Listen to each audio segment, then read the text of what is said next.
Okay, That. we'll call the December meeting of the Amory Common Council to order. We have noticed it and we are going to do the Pledge of Allegiance. I pledge allegiance to the flag of the United States of America and to the republic for which it stands, one nation, under God, indivisible, with liberty and justice for all. Thank you. And the roll call. Here. Here. Here. Here. Here. Here. Here. Okay. And first we'll do the consent items. We are looking for consent for the minutes of City Council November 1st, 2024 budget hearing November 15th, special council meeting November 27th, and the committee of the whole is of November 15th. I approve all of them with the exception. One thing I noticed for the committee of the whole, for November 15th, that was the day that I had to leave early. So some of the yays and nays may not be correct after I left. You recall the last Instead one? of 6, I think some of them should be 5. If you just look at the, but other than that, with that change, I make a motion to approve all of them. I'll second that motion. Okay, motion's made and seconded to pass the consent agenda items. Any more discussion? All in favor, say aye. Aye. Opposed? So ordered. Okay. Item number 1 is public comment. Fran?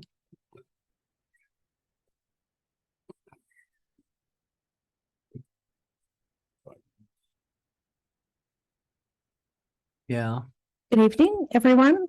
I have 2 exciting announcements that I would like to publicly make tonight.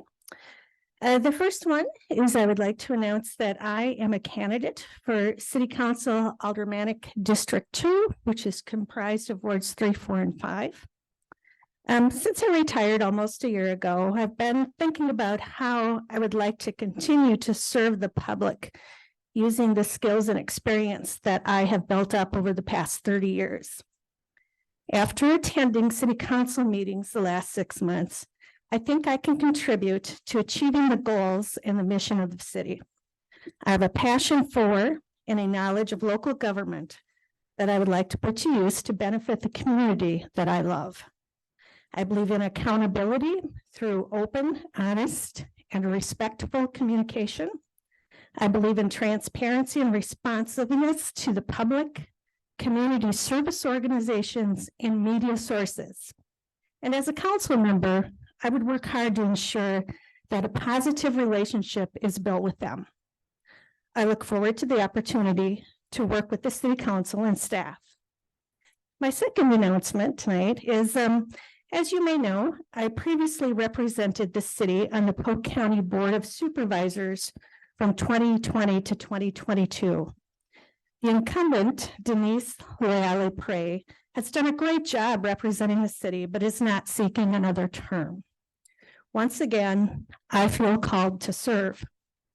As several county supervisors also serve as town chairs and board members, I've been inspired to follow their example, and I will again seek to represent the city of Amory on the Polk County Board of Supervisors and would appreciate your support. Thank you very much tonight for your time and listening to me. Thank you. Thanks.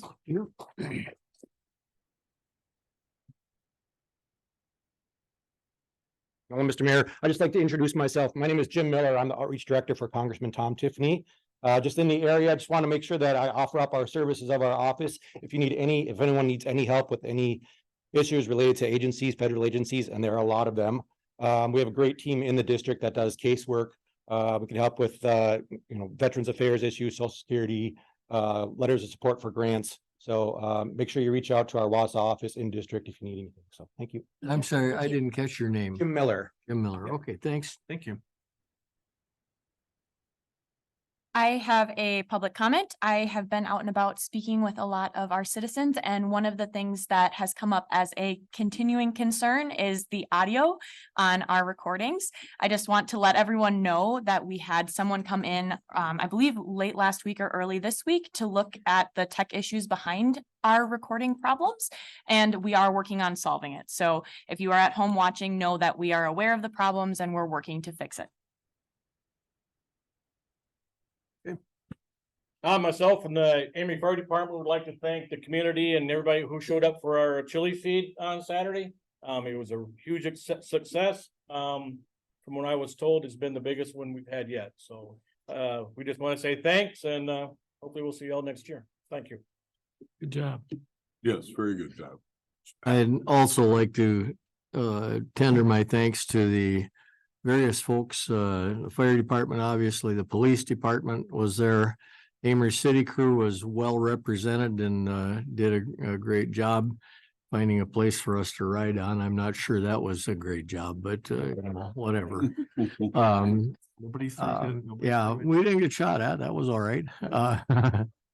So, but the community club and bundles of people make volunteers that contribute to making that it's a success. And I think it's so refreshing. It's one of the benefits of small town that you can, things like that come together. And I know there's planning involved with it, but it's really, it's kind of a, you know, unorganized, but it's organized, and it's just a lot of fun for the people that go there. So thank you to any and all that were involved with that. It was really nice.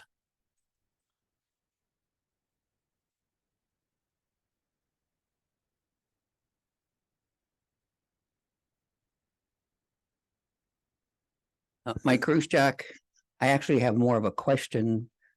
And that's whether or not during the presentation by SEH regarding their recommendations, will we be able to ask questions during that presentation, or do I need to present those now for them to address when they do make their presentation? I would say if you can reiterate your questions, SEH will take note, I'm sure, and try to attempt them, because don't think we're going to do a lot of back and forth comments. Okay. Well, then I have a few questions. This is based on the memorandum that the engineering company presented to the city administrator on December 1st regarding the cost estimate for the wastewater treatment facility. First question, can you, during your presentation, explain how the projected cost of $10 million for expanding at the existing site has increased to 15.6 million? That's an increase of over 50%. Second question I had was, in your proposal, you've identified a alternate site for the facility, and in your description, you have a 7-foot isolation zone around that building, where in the existing plan to expand at the current site, you only have a 500-foot radius zone. Third question is that the proposed new location is significantly larger than the expansion at the existing site. Besides the 700-foot, I mean, if you look at the map, it's a huge location compared to expanding at the existing site.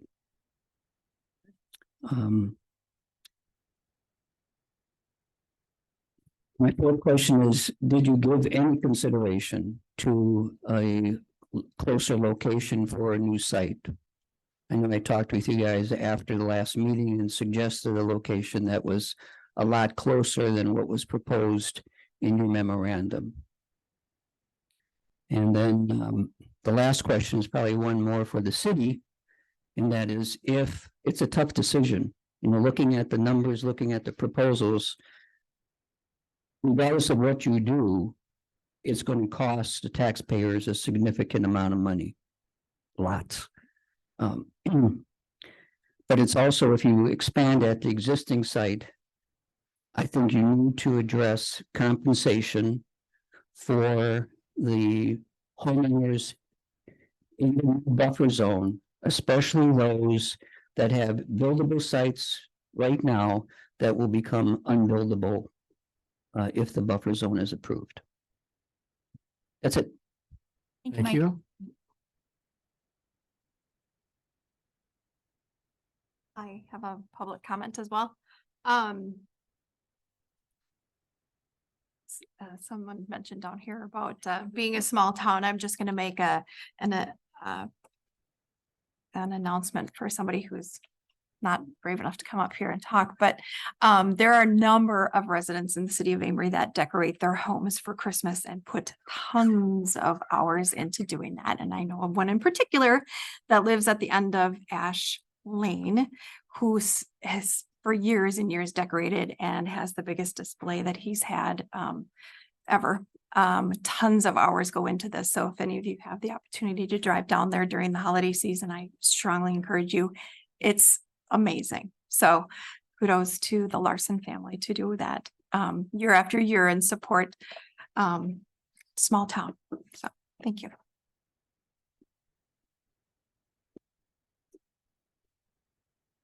Are there any other public comments? Okay, then we'll close that part of the agenda. Polk County EDC. Mr. Terry Hauer, you're on.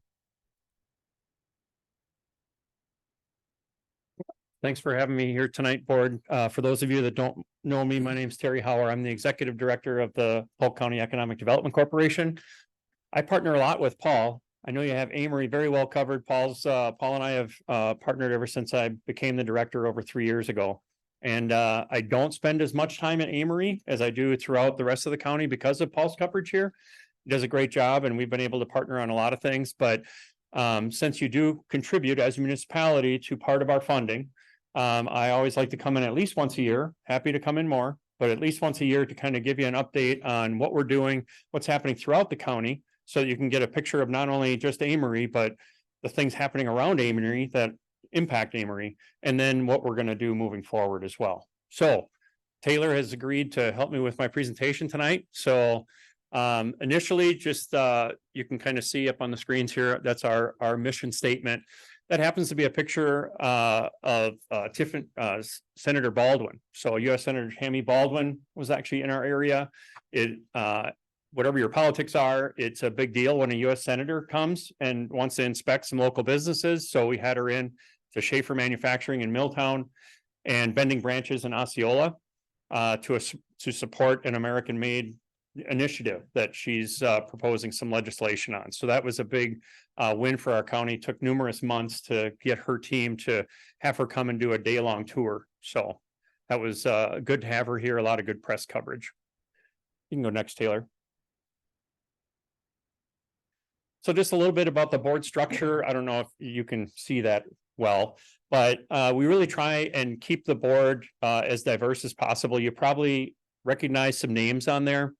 We really try and make it not only diverse north, south, east, west across the county, but we really try and make it industry representative of the county. So there's agricultural representative, there's manufacturing representative.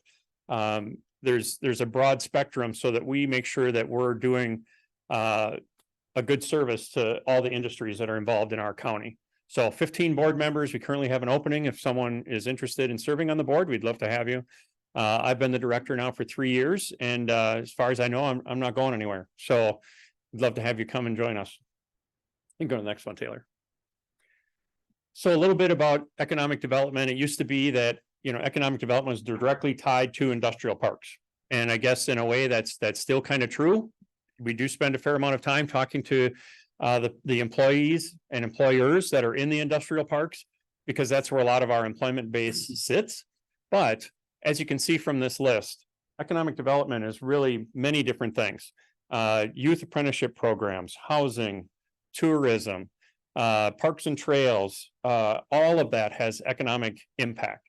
So it's just a non-inclusive list of all the different ways that we get engaged as the Polk County EDC, and I get engaged to make sure that we're exploring all opportunities for economic prosperity throughout Polk County. And then on the left there, just a little bit about funding.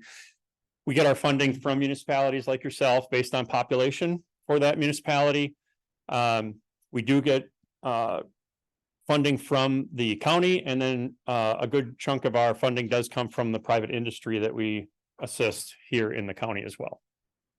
So current top priorities, I always say, you know, you could 72 counties within Wisconsin, 71 of them are going to have this exact same list. Workforce, housing, childcare is the one that can be a little bit on some lists, off some lists, but these are all very interrelated and ones that we're working hard to try and make an impact on.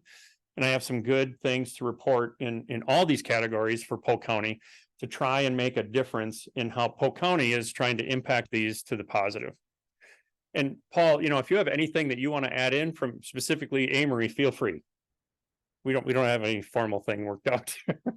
He's not taking over at some point or anything. So you can go to the next one, Taylor.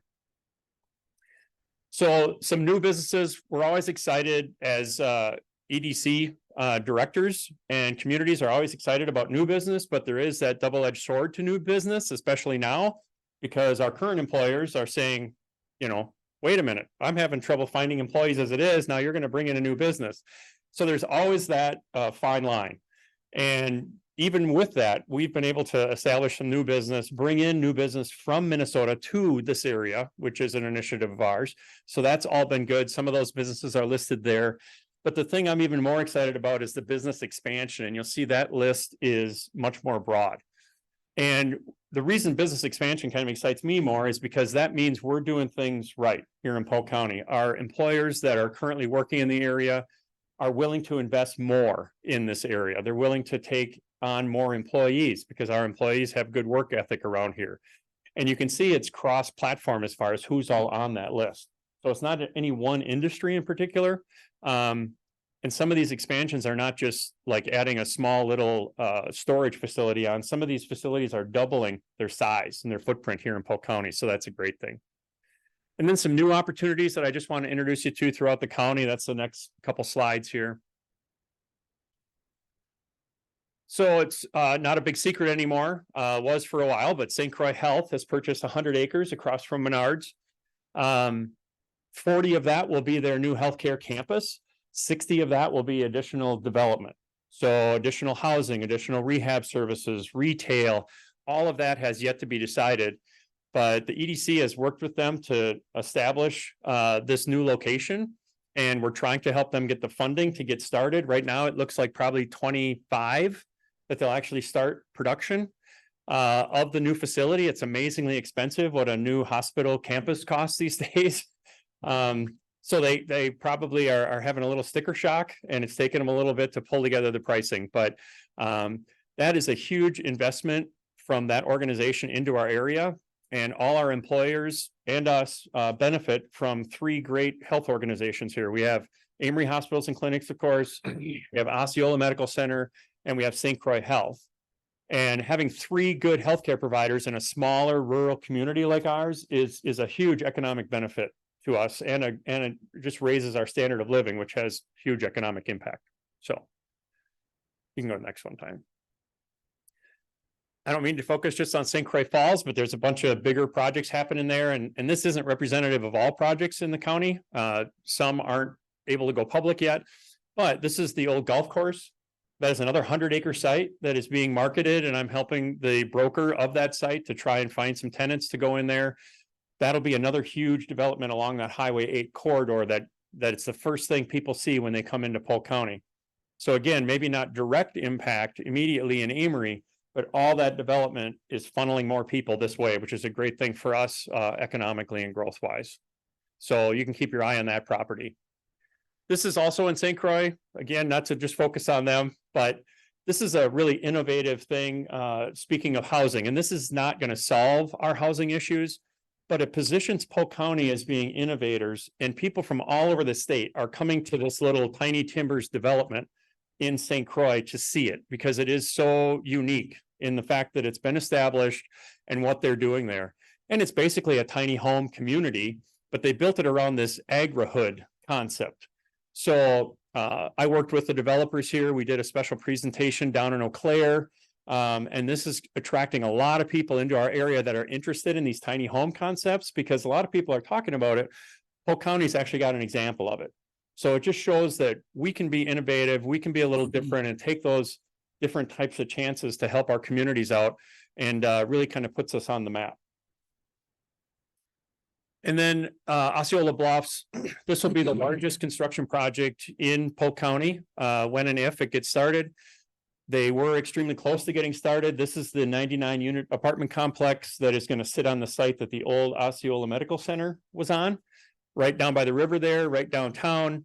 They've gone through 2 years of redrawing and permitting and different voting that's taken place, and everything's cleared, but now they're held up in a lawsuit that'll probably keep them from progressing until I'm told spring of next year. But this type of development is a direct impact to all of our housing, 100 unit development. And these people already know that a quarter of those 100 units are going to go to seniors. So what that means, and that's this trickle down effect of housing that we're excited about, is those senior houses are great for our younger workforce that needs to come into the area.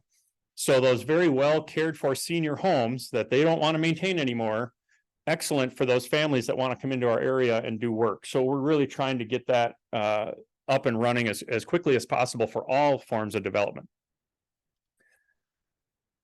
And then just another example of great things happening.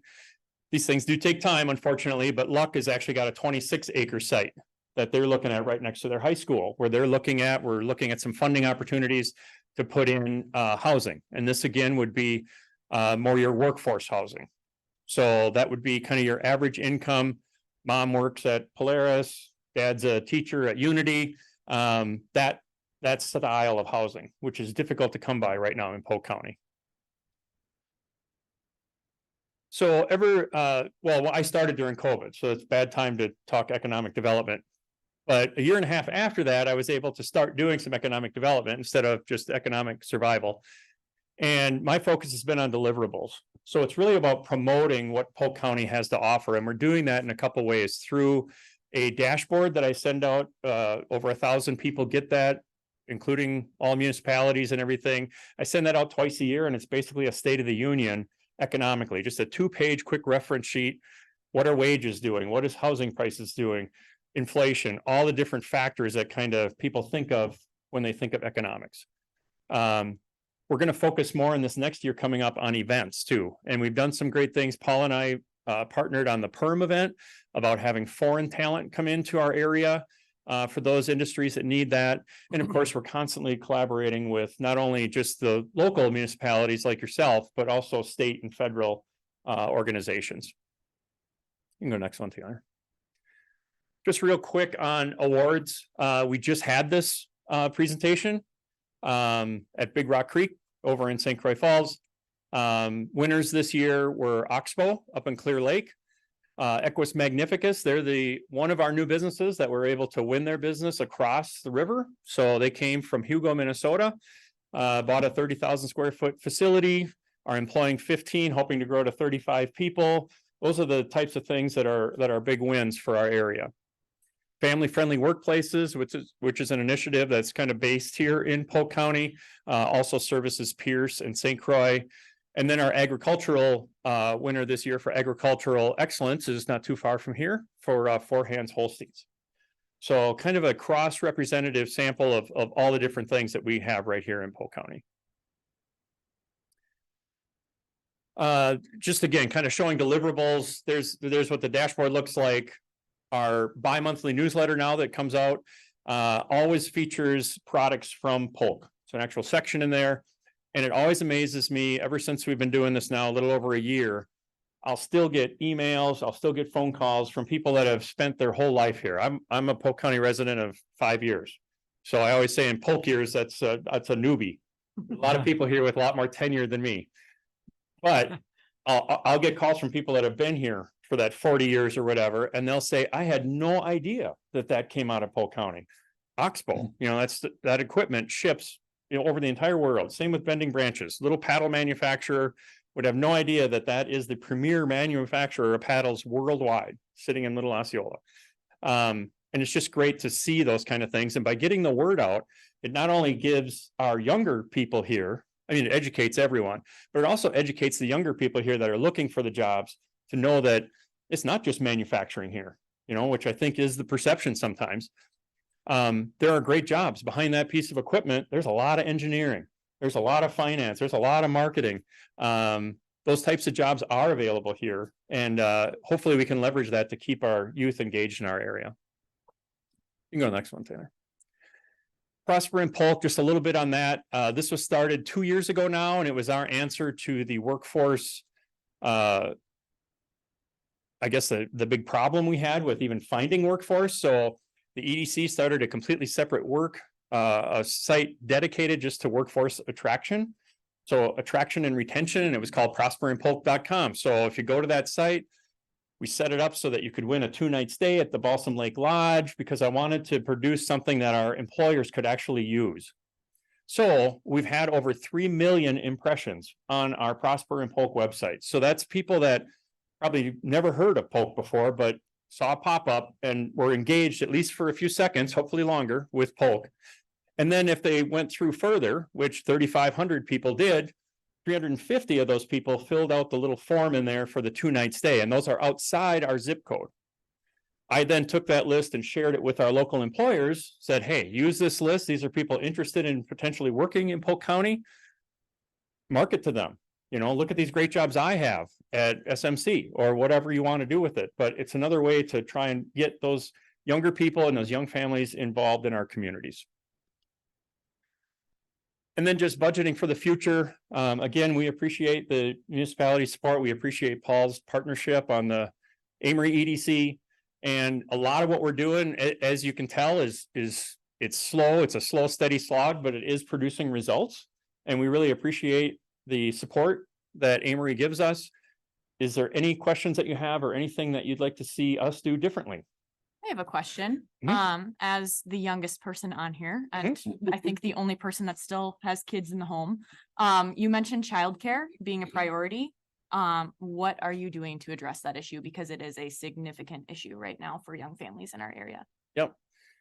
We are working with, and Paul's involved in this too. I know that there's been some interest in even childcare locally right here in Amory. Very, very difficult nut to crack, because even though it's extremely expensive, nobody wants to get into it, right? So surprisingly, there has been a fair amount of businesses, local businesses coming to me and saying, we need this solution. I'm willing to put in a daycare.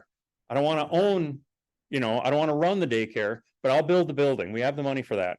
And as long as I can get my employees so many seats at that daycare, I'll pay for the building and my employees get these special discounts. The rest is open enrollment or whatever.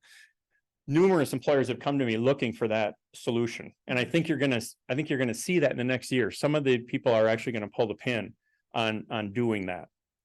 Other than that, the state from a Wisconsin Economic Development Corporation perspective is definitely aware of the problem, just like we all are. And there are funding and grant opportunities, training opportunities to try and get people to engage more in the healthcare or in the childcare industry. But it's a tough one. It really is. I have a question too. You mentioned that, you know, the Highway 8 corridor is, does Wisconsin or does Polk County have any foot in the door as far as generating a better situation for Highway 8 in Minnesota? I mean, are we actively pursuing or encouraging those folks to make that a 4-lane from Taylor's Falls west? 'Cause that's a real bottleneck there. Yeah, not to my knowledge. We do have, you know, our new county administrator is Mo Norby, who was our roads and facilities person. And that transition just took place last week. Yep. So we might see some more activity in that area, but nothing I'm aware of on the Minnesota side. But I do think you'll see more activity on the Wisconsin side. New pickleball courts going in, which is also going to have a recreational facility component to it.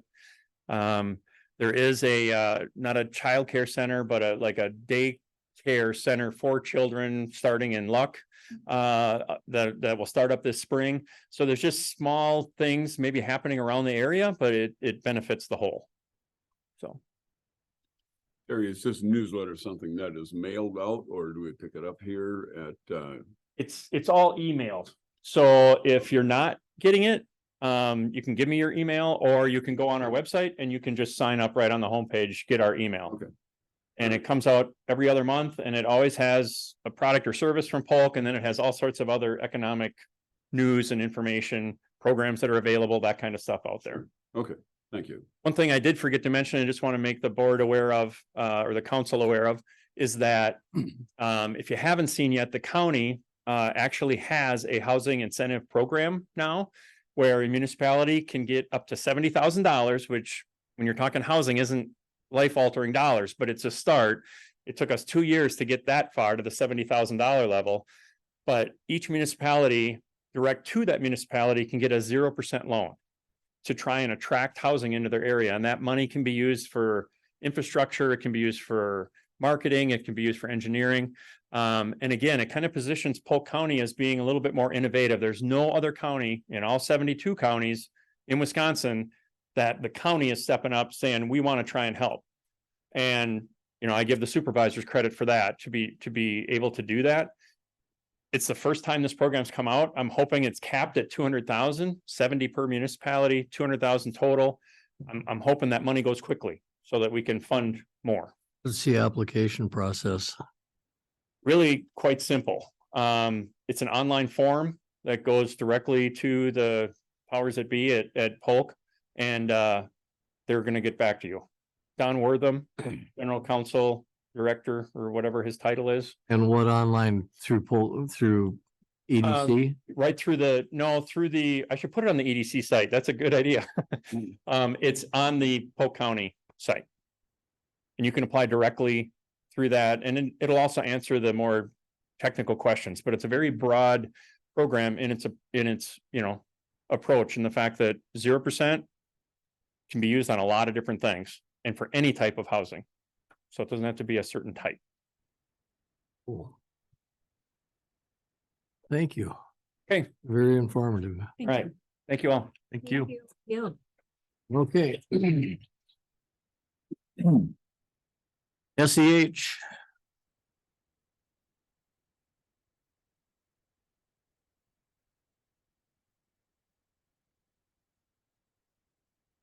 Good evening, Mayor, members of council. I think the last time that we were here, you had requested that we look at costs for not only the renovations at the existing site, but also at a new location, what that might be, and also what impacts there would be to the rate users. We've done that. I hope you've had an opportunity to read our memo, and then I'll turn it over to Jeremiah to go through that. Right, thank you. So won't go through every detail of the memo, obviously, but wanted to hit a few highlights as we kind of look at this. So as Eric mentioned, we looked at the cost estimate for the existing location so that we had, you know, an up-to-date number to compare with a new location. So if you recall back to the facility plan that we had prepared at that time, the estimate was in the neighborhood of $10 million, which Mike brought up. And if you recall, really that number in the facility plan is used for comparison purposes. So DNR says, here's how you have to do this cost-effective analysis. And part of that cost-effective analysis is you're not allowed to inflate those numbers for future construction. You know, in other words, we're going to construct this at some future date. But if we apply an inflation factor to it, we're making that assumption that might skew the comparison between those alternatives. And then, you know, that number is based on a pretty high level view of what those improvements are going to be. Getting into the detailed design, obviously now we have we know how many yards of concrete are gonna go into this. We know how many, feet of pipe are gonna go into it. And so part of that, to Mike's point, the increase from 10 to 15, one of the factors is just the inflation from when the facility plan was prepared until now. And part of it is getting into that detailed design and working with city staff, like Jeff to say, okay, there's an inverted siphon underneath the river that brings a large portion of flow to the plant. And we don't really have a good way to assess the condition, and it's been there for, decades. While we're doing this project, we need to address that, so there's some things like that as we get into design that, of course, it makes sense to do at the same time. So all of that to say, we updated the detailed opinion of probable cost for the existing site. And then to kind of get to a point of being able to put a number on a new location, we did have to make an assumption, of course, on what that location was going to be. And the question about the radius, so it is a 500-foot separation distance. And so we did to establish that 700-foot radius is looked at the existing site and kind of our long dimension of the equipment within that existing site is about 400 feet. So half of that is 200 plus your 500-foot separation distance. So that's where that 700-foot radius came from, is recognizing there's something at the center of this circle that we're keeping the separation from. So using that 700-foot radius, we looked really to find the closest site that we could. The shortest route via force main to pump from the existing site to a new site, and then of course have river access for discharge.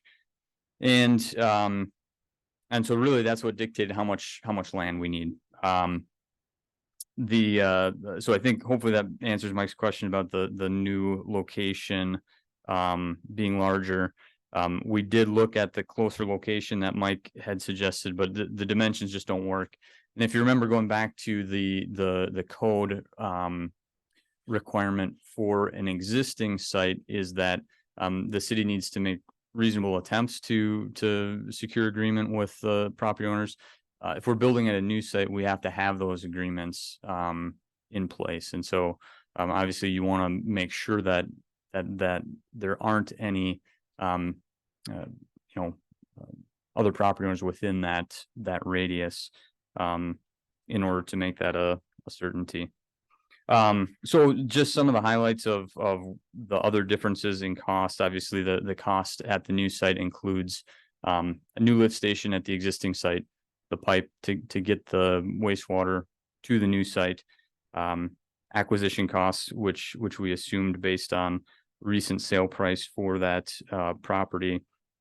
And then of course we're reusing some of the tankage at the existing site. So that tankage needs to be built new, reusing the building at the existing site that needs to be built new. And that's kind of the highlights in terms of the construction cost differences. The other thing, is obviously the time factor of it too, right? So looking at the new site would mean starting over with the facility plan, revising that. Obviously acquisition and permitting becomes, another factor with that alternative too, that's going to take up time. So likely a 2-year process, 2-year delay to get to construction at a new site. Now that was a question that had come up last time as well. So boiling that down to rate impacts, the updated estimate for the current site results in annual cost per average residential user of about $1,000, and at the new site of about $1,500. So about a $500 annual difference per user between those two alternatives. I think that's the highlights. Was there anything else that I missed that you wanted to touch on? I don't think so. I don't know that you mentioned actually the price of the new location out loud, but it's roughly the opinion of probable. Oh, cause. I'm sorry, yeah. 26,420,000.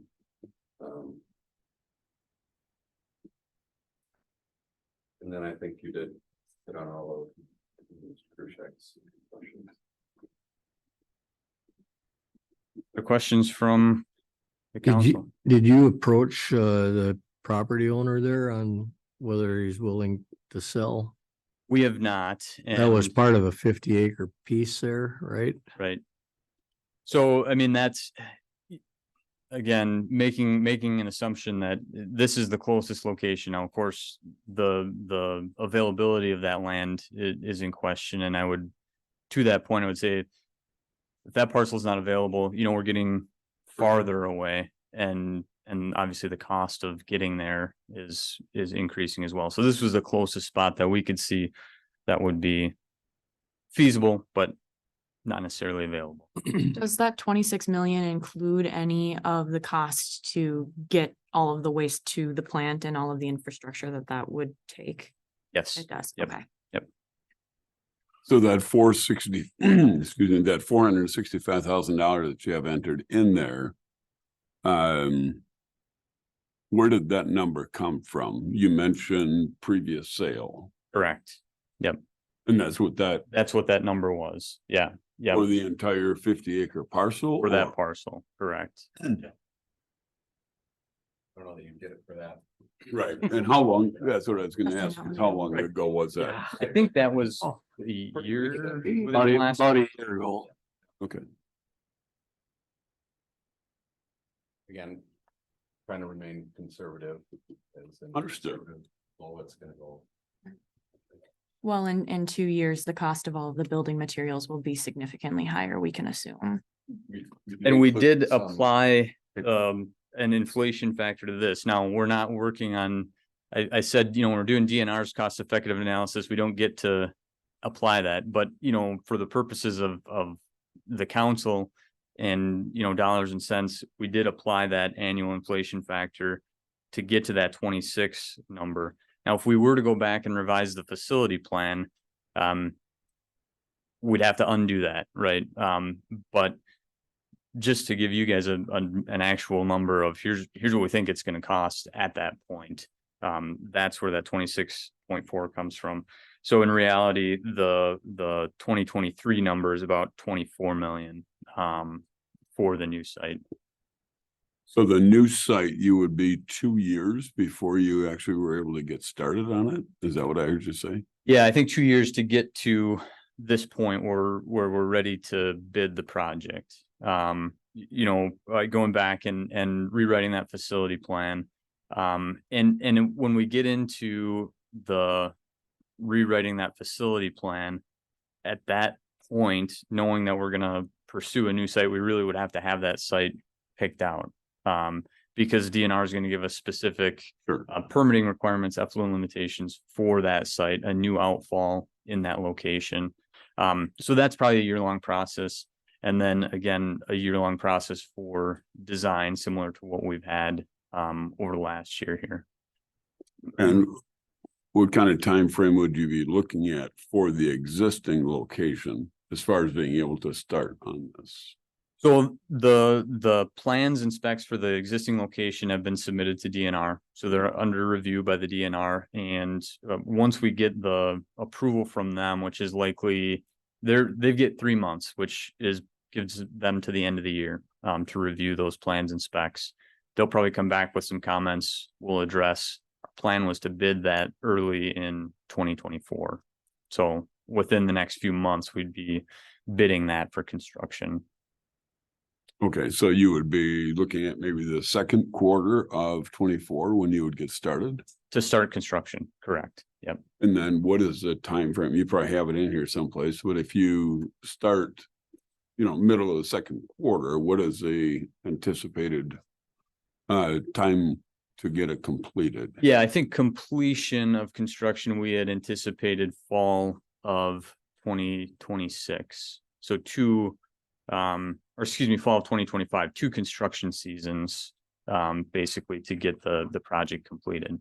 So it's So about we could be 18 month completed. construction, 18 to 24 month construction window. Okay, Yeah. so we could be completed with the project if we do it in the existing site versus that same amount of time going into not even starting yet. Correct, yeah. We have already applied for different types of funding for this project. If we were to completely change the plan, does that impact the funding that we've already applied for? Or does it just kind of sit there until we can start up with the new project? So that funding application goes with the plans and specs. So we applied for funding for this project that's been designed and submitted. So we would reapply for funding with a new project at a new site at that time. So the big dog in the room there is the fact that we were talking about 7 to 9 million and now we're estimated at 15.6. I know costs have gone up, but that seems to be that's almost a 50% or over 50% increase. Yeah, I think that number that with engineering in the facility plan was about 10 million. And it is a big increase. And I think what we've seen over the last few years, obviously, well, the inflation or construction cost inflation numbers on the next page kind of hinted that too, where I think in estimating, what we're doing is we're looking at historical costs, right? And so as that inflation increases, I think our estimates tend to lag that inflation a little bit too. So I think Eric can attest to that the last couple of years have been a lot of projects of underestimating and having a bid come in at more than what we had anticipated it was going to come in at.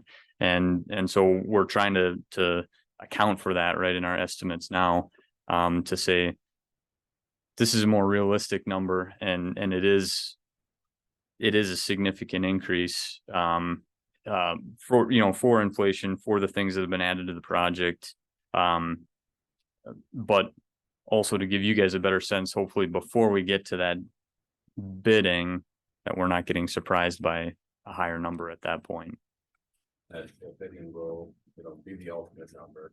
So as we update these estimates and things, we hope we're close. And Jeremiah mentioned a lot of projects, I don't know, the COVID and the supply chains and all that. You wouldn't think it continues, but it does. And I think we're caught up with our estimating, meaning that I just had a project open today that we were about right on. But yeah, everything costs more now, unfortunately. And we added to the project too. It's a larger scope than what was, looked at in the facility plan. It's the right scope. It's not like we've gold plated anything. We've just added a few items that needed to be done as well. That weren't included in the facility plan estimate. What was the dollar amount of those added items? I remember. And were they necessary? So I think, the things that came to mind for me in talking with staff, I mentioned the inverted siphon. So there's a pipe that goes underneath the river that carries much of the wastewater to the plant. And, as we get into design, that came up that this pipe, we don't really have the ability to clean it. We don't have a parallel pipe to bypass it. If something happens, we don't know the condition of it. This is the type of thing that we should do along with the project. The sludge thickening system was a similar item where, we've got this unit, still works, it's kind of at the end of its 20-year useful life. It's not the best from an operator safety standpoint in terms of airborne. I don't know if you guys have toured and got in the shower in the thickener room. So there's some things like that that we've added. It adds up. The inverted siphon isn't inexpensive. Equipment for the rotary drum thickener, the UV system, which is similarly, a piece of equipment that still working, but it's at the end of its useful life. If we're going to do this scale of a project, let's replace it. So I mean, I do think it's probably in the couple $1 million worth of things that have been, added to the scope of the project to make sure that we address everything that needs to be addressed when we're doing this. That's a lot of money. That's a big difference. That doesn't sit real well with me because even though that is, a benefit to the city and so on, to do that, it's something that should have been or could have been put in initially. I don't hear any major changes that were made that have to be done that weren't known about previously.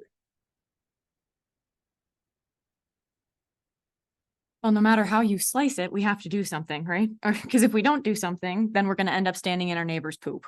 Like we're at the end of our, Doubt that we have to do something. we're at the end of I'm our just rope here. Stating that they could have been much more accurate in the numbers that they put forth initially.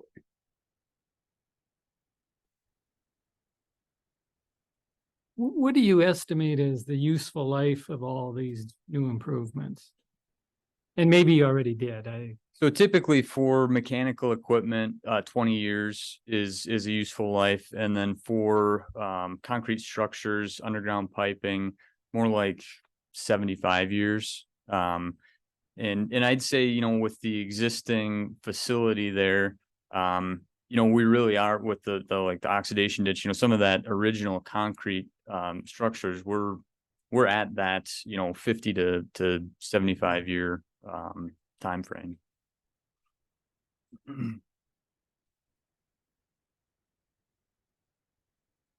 And this has to be approved by first of the year or To go to bidding. no, to go, to qualify for the grant money that we have to have a plan in place by, So the plans have been submitted to DNR. The funding application has been submitted to DNR. So we're not on a rigid timeline now at this point. The next steps will be, one, we've got to substantiate to DNR that they've said that part of this reasonable attempt to to get agreement from adjacent property owners is to put together this analysis. So this will go back to DNR. They'll approve the plans and specs. And then we really have 18 months to bid the project if we once we've got the plans and specs approved. So we don't have a quick turnaround to why would you wait 18 out that? no, long? that I mean, you Approval would could, be I valid. guess your approval would remain valid as Oh, What would happen during the 18 months? Is this for the new facility? Are you talking? Oh, no, about? no, I'm just saying, based on if we get approval from DNR, if we wait longer than that approval will expire. And then we start the process over. I'm not recommending that we would wait. No. well, in 18 months, the current inflation rates have add another $3 or $4 million to the project by the time it was done. So what I'm hearing you say is that we can digest this. I think mostly what we were wondering is, are there any timelines that we have to hit, any markers that we need to hit? I think we have hit some of those already, Correct. so that you could do those things that you needed to do. But at this point, then it becomes, we take your numbers, we look at the other, and we have to come up with what's the right thing to do. And this, as soon as that can be done, if we choose to do the upgrade, then you can start the bidding process sooner than later. And if not, then we turn around and start over. So, I mean, ideal timing, would be, we get comments back from DNR here in December. We address those in January. We're probably coming to the council to get authorization to bid in, February, March timeframe to bid the project in late winter, early spring. that'd be kind of the quickest that things would turn around from here. So, addressing Mike's question to us, regarding compensation for those who are affected by the choice to keep it where it is. Does it seem reasonable to have city staff work with them to come up with what their proposal would be? Because if that's a road we go down and we decide to do that, that's a part of the cost of the project.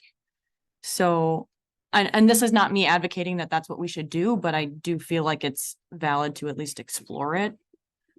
And I wouldn't want to just go down that road without having that cost estimate as well. Well, and I would advocate for that, Mhm. that they be compensated. We are taking somewhat of their livelihood or their retirement plan or whatever. We're taking that possibility away from them. So I do agree that I do think we should move forward with the compensation package of some sort. Mhm. The details we'd have to work out, but yeah, I think that's something we need to seriously look at. So this is just a straight out question. Should we move forward with the project as is at its current existing site? Or if we were to build a brand new site? For all intents and purposes, this is equal to this as far as equipment and years of useful life. Are we going to be potentially facing any other additional expenses here? That is gonna perhaps put us in the same cost as here. At a You know what I mean? At a future date. if At you're gonna be a less need. than 25 years when we would potentially be looking at doing that. No, I don't think so. And I mean, it's my understanding that the things that we're doing with this current existing plan that's there is we're basically replacing everything. We're reusing some bits and pieces, but for the, Structures. right, but for the most part, it's new. So, no, I think that's a good way to put it. It is new. I think the useful life at the existing site, and certainly, you know, if you remember when we prepared the facility plan, we're looking at a 20-year projection. We're looking at, you know, the next 20 years. We've got room and we've got the facilities that we need for that and room to expand at the existing site as we, you know, get some of the other existing processes demoed out of there. We can expand even, you know, in this footprint that we've got at the existing site.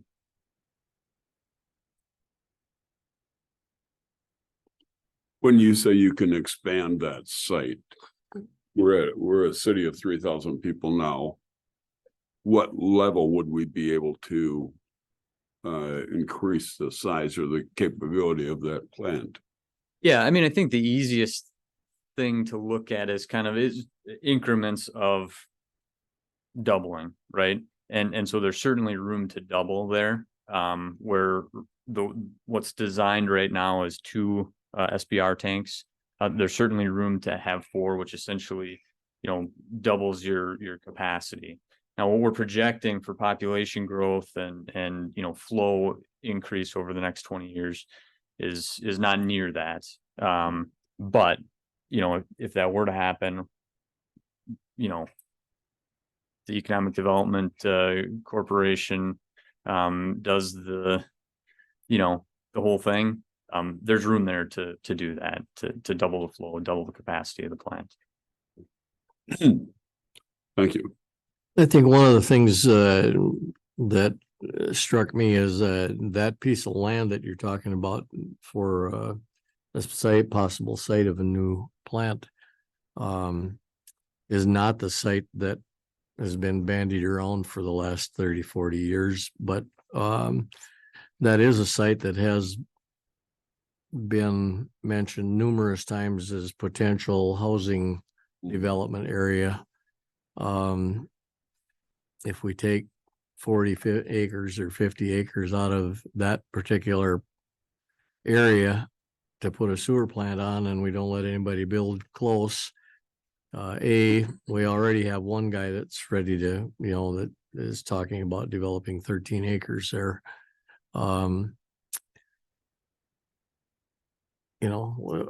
Part of our development issue is that we do not have very good land available easily. And that's one piece that is easily available. Now, whether that fellow that owns it is interested in developing it, I would assume he's not gonna shoot geese on it all the rest of his life. But it certainly is something that we have to look at extraterritorial, because that piece is not in the city either. So that would have to be annexed in or condemned or, now if you go through condemnation, add another year on at least onto the project that we're talking about. So, and since he just bought it, my guess is he's not going to sell it unless he either makes a bundle or decides he don't want it anymore. So. Yeah. Okay. Property is probably the biggest. Pardon? You got 1 minute. That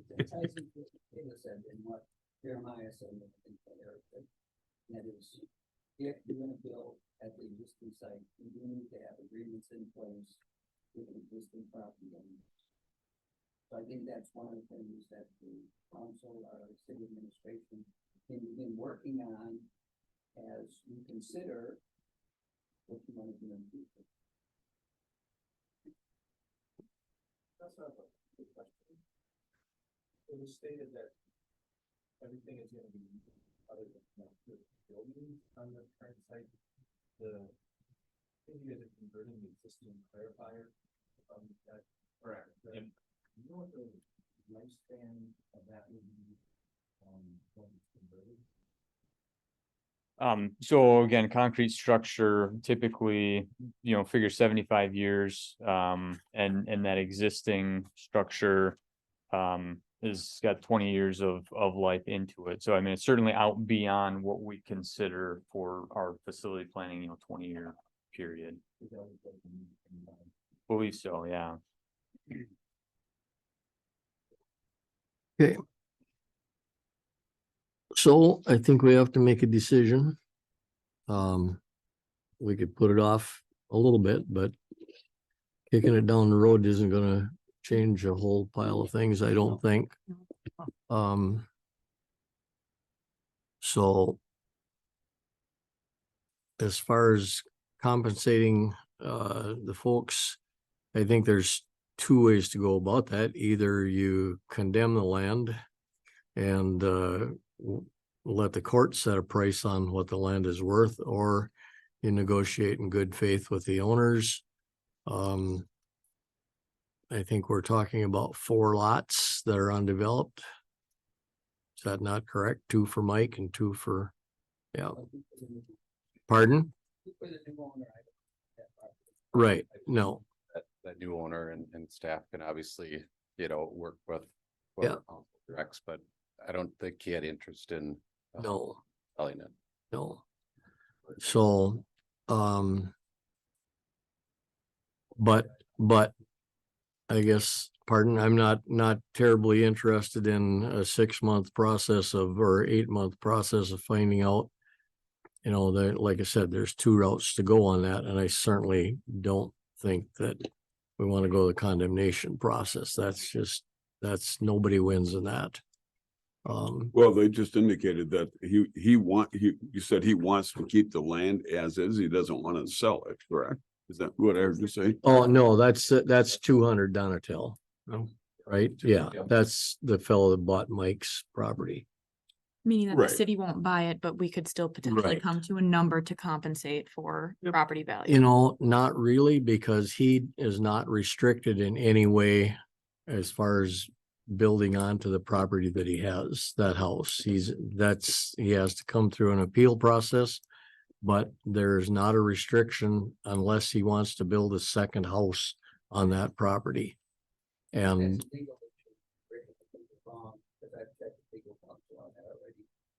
So I think wise move would be to delegate to the administration the responsibility of negotiating an agreement. Yeah. with all the property owners as required by the DNR.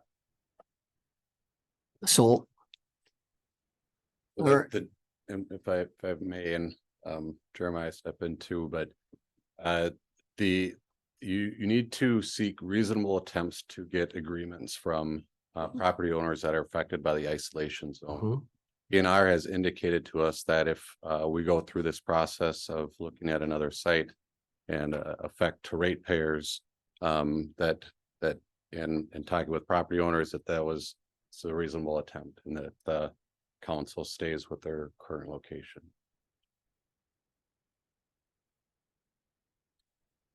Say that again, please. The DNR requires that we seek to get agreement from property owners affected by the isolation zone. And going through the process that we've gone through here with the public hearings, different public meetings, and going through and doing the cost estimate and the impact to the ratepayers, they've indicated, they being the DNR, have indicated that if after going through this process and the affected property owners, still not get agreements from, that this was a reasonable attempt to obtain agreements from those property owners. So in other words, we've done our due diligence as far as going down that road. I don't think correct. My understanding from questions we got from the DNR that through this, that part is done. What the council wants to do for compensation of developable property is a separate issue altogether. Okay. Thank you. That explained it. Mhm. and it's not necessarily, I mean, there's no precedence or anything as far as what you do. Does that mean if we made it reasonable attempts, they would adjust the 500-foot? No, the 500-foot isolation distance would still have to be in the zoning ordinance. So the zoning ordinance has to be amended, and for an existing site, you have to make reasonable attempts to secure agreement with. Okay, For a new site, you have to have agreements from property owners within that 500. okay. So at this point, are we looking for a motion to move forward with one direction or another? Or like you indicated, are we going to kick down the road a little further? I'm not ready to make a decision on it tonight. This is more information than anything else as far as I'm concerned. Second, when it comes to making any sort of accommodation for the current existing property owners, I need to get a little bit more information before we start talking about that at all. I want to know far more detailed information as far as what is affected, how many lots are affected, what sort of area we're talking about. Because I'm not willing to just write a check willy-nilly to people without that information. And I'm not saying, with all due respect to the property owners, I need to know what I'm talking about, because this is all of the taxpayers' money that we're talking about, not just 2 or 5 or however many are involved. I don't even know who's involved. So I need some far more detailed information before I'm willing to make any sort of decision on that. I agree, but what he indicated is that there are 2 separate issues. If I heard you correctly, any compensation for housing or development of I'm lots fully aware of that. Yeah, are separate from the wastewater treatment plant. I understand that. I guess when it comes to, I don't know that we have to act on this one way or another today. We do have a meeting in January. That's going to be the soonest that they're going to be able to accept bids on it. I would hope that during that period of time, all of the people that are watching here and have some input in it, they would let us know, what do you as a taxpayer, how do you feel about an increase of how many hundreds of dollars versus 15. Yeah, right so now. yeah, so I mean, I would like to hear from you. What are you willing to endure as far as increases in your taxes? Because it's not us that's just affected. There's 3,500 people out there that are affected. So I would want to hear your opinion first. Yes. So. I'm not willing to act on it tonight. Yeah. I think though, at some point, we do need to keep moving Of course. because what we maybe spend a little bit more in satisfying these homeowners, we're gonna spend with additional costs. Right. Well, of course, So- and that's something that can be, if the information can be gathered between now and whenever our meeting is in January. And that's fine. I'm That's- just saying, yeah. let's move it along. Absolutely. It's not Yeah. that- I don't think we stop moving on it. I think will direct the administrator to do what, I think with I'd be fine that. with that as long as we set a date that we Deadline. will make a decision. Yeah, Sure, we of course. need a deadline. I agree. If we can establish that we are going to make a decision on it Yeah. going forward in January, I'm all for it. The other thing I would ask, and this is directed at Patty, and that is, so that we have a clear idea of how that is affecting anybody with that ordinance, if they can build, if they can't build, and I would like a legal opinion before that time. So that we don't have to have that discussion. We'll have somebody explain to us what the legal ramifications are if someone's property is in that exclusion zone. Right. What can they do? What can't they do? Because that affects, if we go down that road, what the compensation might be. That was listed pretty plainly Yeah, on the pretty documents that we got about 2 months ago, that the only thing that is not permissible is to build an occupancy. Right. So you can add on, put a garage on, put a shed on, decks, porches, et cetera, et cetera. They do need to come to the Has to be up in appeals. they have to get to come to the variance board, Mhm. but the only, like I said, the only caveat is an occupied building, separate occupied building. And I'm only asking for it because there's a question, and I think it's a Oh, reasonable question, so we can get a clear answer. Yeah, and there's also been some back and forth on whether some of the lots that are affected are buildable lots or not. Can we get a clear definition on that? Well, the lots will have to be appraised. That's what I was gonna suggest as we get yeah. that done as well. Yeah. Then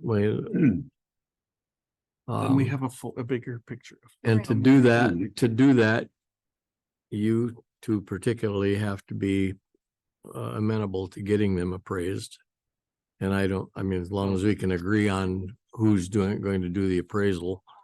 I mean, we can't go on your lot and appraise your lot unless you give us permission, in other words. Yeah. He doesn't own it. but it's. He's not an owner He anymore. doesn't. Huh? Mike's not Yeah, an owner it has anymore. not- Yes, he is. It's not- He owns the two lots that are abandoned lots. in question. He just, the new owner does. Huh? So There are No, no owners. No, Sold Mike it. sold his house, not the two lots that were. he sold everything. Sold everything. Oh, then you don't have an oar in the water, do you? Hmm.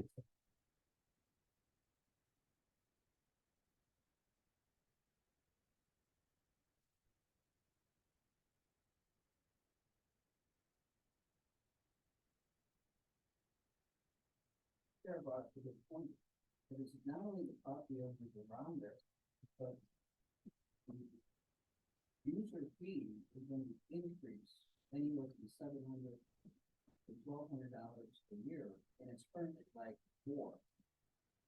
So it's a significant impact on everybody who pays for the sewer, whether it's remodeled, existing, or building new, it's going to have a significant impact on every household.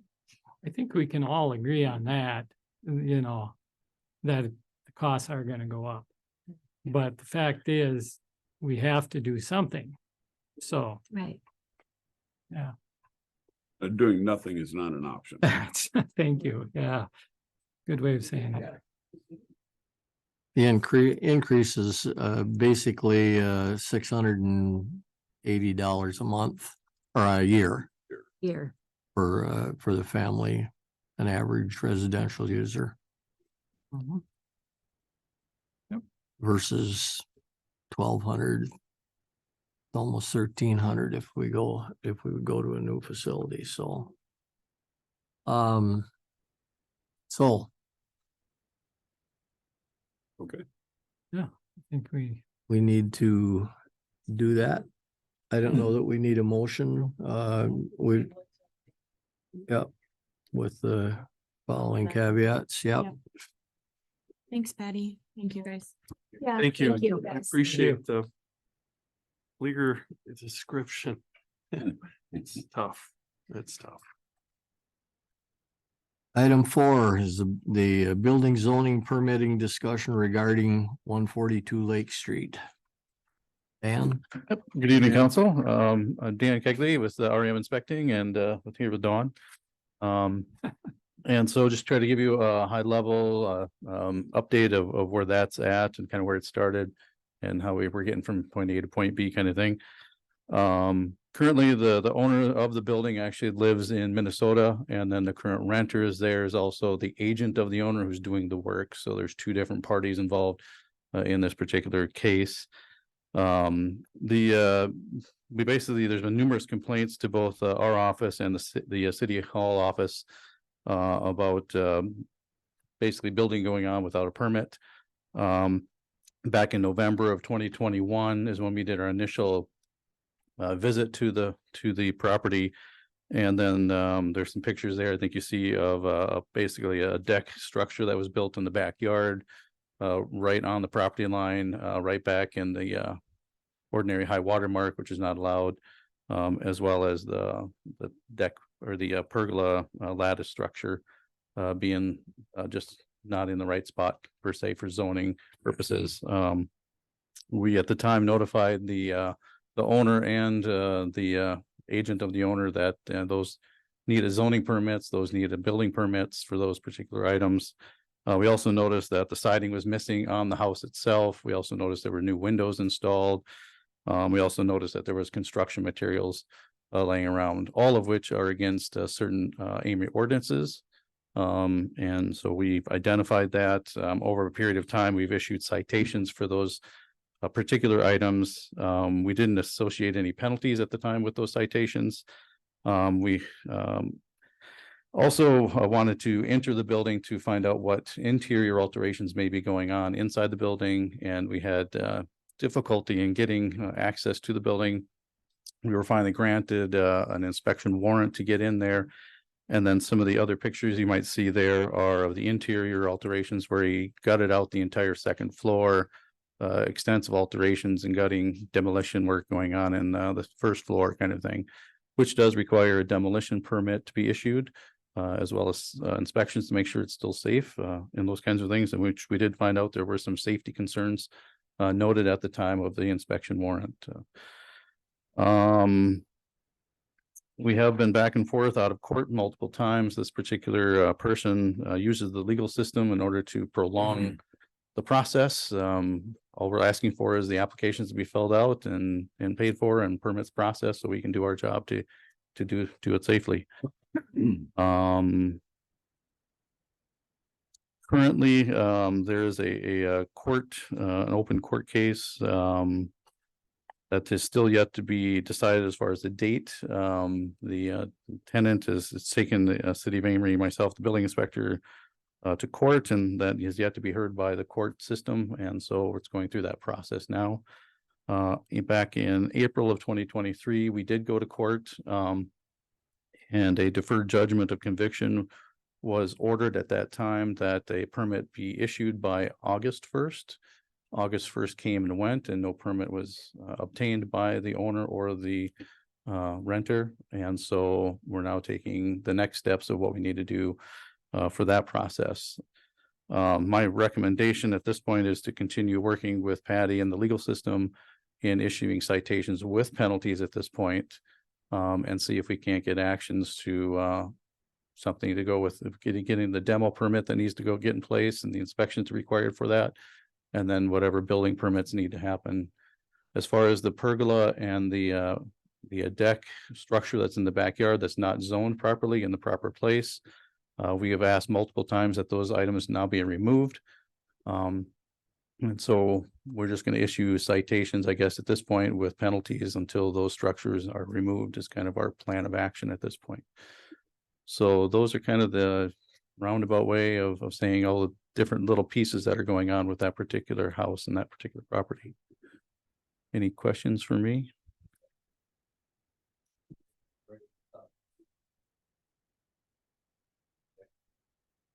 So it's, So it's definitely in the wrong spot. When you indicated that you issued citations, Yes, sir. do they have any teeth to them at all? I mean, you're saying with a penalty, you're issuing them now, but when you issued them previously, did they not have any? Well, the teeth was the court action, right? So getting them into court so that a judge was to hear it and then make something happen from that particular court case. Now that it's beyond that, I don't know what the legal system has to say. I guess I have to confer with the lawyer to know now that it's been after April 1st and they were given to April 1st to fulfill the judge's requirement. So if they're out of that, legal action, what course legally can be taken? I'd have to refer to the lawyer in that case. I don't know what course was happening. So the teeth in that particular case is that the judge made the decision of what needs to happen next. Okay. And now that hasn't happened. So now this is deferred to the court system and the legal system for those particular items. From my standpoint as just the building inspector, the only teeth I have is citations and penalties, which is what I'm recommending we do next to maybe put some teeth financially into what's happening, because previously there was no financial recourse to doing it. That's what I'm questioning is if you issue a citation, why can't there be a financial penalty that goes with each citation? In other words, a fine, and if it's not paid, added to the taxes of that property. And that's what I'm recommending happens now. I'm learning the process. So I guess if I would have been more educated at the time of the first citations, I would have probably added more penalties to that side of the coin, but we didn't. Okay.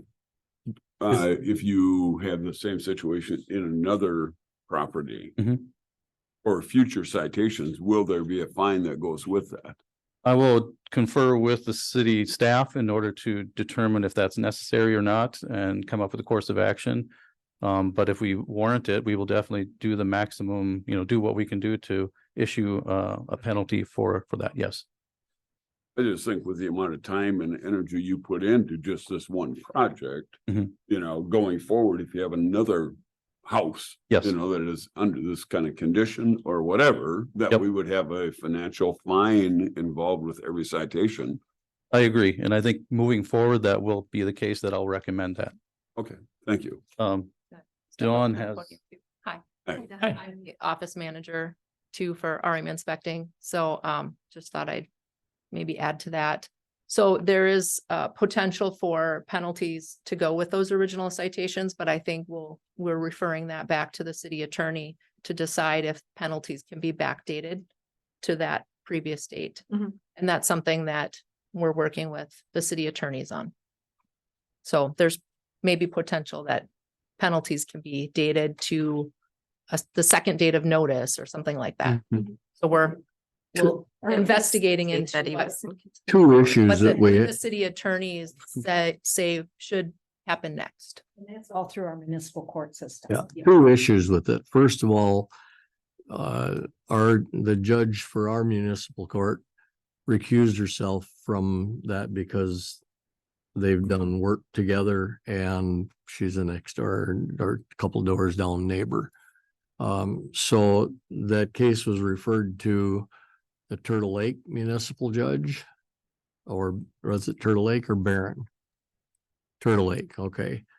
So my question is, and I neglected to talk to Deb today, can we kick that up to circuit court some way? I looked at my legs. Well, I would say that you can. But it would have to be ruled. If I understand correctly, it would either have to be requested on part of the city. Yep. Or the defendant would have to ask for it to be bumped up to the county. Okay. So they do do have a process. of doing that, but that's a good question for Deb.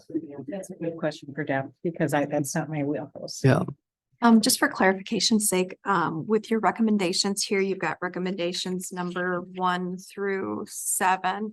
Yes. Essentially, numbers 1 and 2 are in relation to what you already have judgment on, correct? And then I'm just trying to read the different explanations, and then 3 through 7 are new citations that you're considering, correct? So, 1 and 2, obviously you'll need to get a little clarification from the attorney as to what, can be done and move forward on those. But as far as 3 through 7 goes, I would say you do what you need to do. And, because, I know I personally have received many, comments from landowners or people that, live in that general area, or just about the condition of the property as a whole.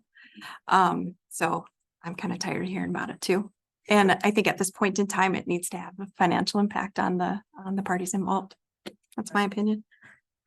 I think that's the next steps is for us to meet with legal counsel, so we know what the next legal action step is with issuing the penalties and citations that go along with that. Yeah. And we've been in contact with that attorney. Last week we met and Deb had an email out to that attorney, so have you heard anything? I have not. I have not. and I don't know, that would be the time to ask him about kicking it up to circuit court too, because I don't, from my understanding is that the judge from Turtle Lake is not very excited about sticking his nose into Amory's business, when I don't blame him a lick. Sure. Well, I definitely will ask that question. And the Polk County should not be under those considerations, so. I think we probably need a motion in the council to at least pursue getting that into circuit court rather than our local court. I think we need to find out We have whether to that's talk a to- possibility. Yeah. We can recommend, but we can't make them do that. That's. No, but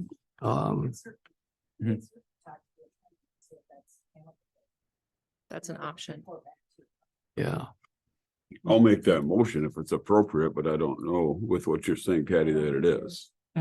So do you need any action from us regarding any of this? Informational, I want you to know what's going on. I think Yep. it's fair. Absolutely, yeah, I appreciate an update. Right. And now we are working closely with the court and what we don't want to do is kick the thing down the road another 3-4 months before it, Have it on the minutes for the next, yeah. bring it up for the minutes for the I have next a- council I meeting. have a final question on this. Yes, sir. Is there a schedule of fines for if you build here, if you're building someplace that you would ultimately need a variance for and you build anyway and you don't have a permit, is there X dollars you can be fined for? Can the homeowner or landowner be aware of, if I build this, it's gonna cost me $1,000 or $100 a day or whatever the number is? Right, so there are penalties built into the city ordinances. And that's where that information is. So And those are available on the city website. there's a fee schedule. Okay. I think I remember that. Chapter 1. So we just wanted the city council to be aware that this is a situation that has been ongoing and the city office and our office have been dealing with, and some of you have gotten complaints about activities going on at this location. So if we have more detail, if anybody wants the 6-page version or the 12-page version, this is a very brief summary. This is very abbreviated. I have that in my office if anybody wants it. I can. forward it. Yes. There have been a lot of steps that we have tried to take and the city has tried to take to no avail. So Hey, Thank you No, for just your work. making you Thanks for the aware. update. Yes, thank you very much. Thank you. What's happening. all right, thanks, Dan.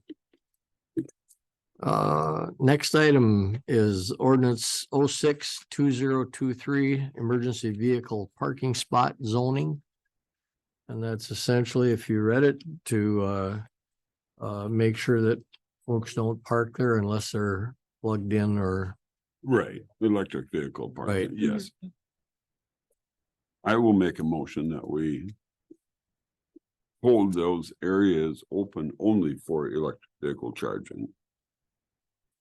But I think it needs to be indicated by paint or something to, Signage. yes. Yeah. That's working, I think. The signs are up. Yeah, he's Signs got are a up. sign, Paint it so- spring when they do Okay. I vote mine. Okay. Is there a second? I'll second. Motion's made and seconded to pass 06-2023 regarding restricting EV parking spots to electric vehicles that are being charged. Yes. Are you gonna adopt? No. We are gonna enforce it. What the penalty is. Yeah, parking. We have, I think we have something in place for if you're parking in the wrong spot. Well, I would think it should make one specific for that. And I would think we'd want to follow the handicap fine for doing that if you're, Let's put it on January's. yeah. So we're gonna pass the ordinance, but we'll adjust the fine in January. Can one of you look at a precedent for what that fine typically Yeah, looks we'll work like? together. Yeah. It's gonna be- Right. Yeah.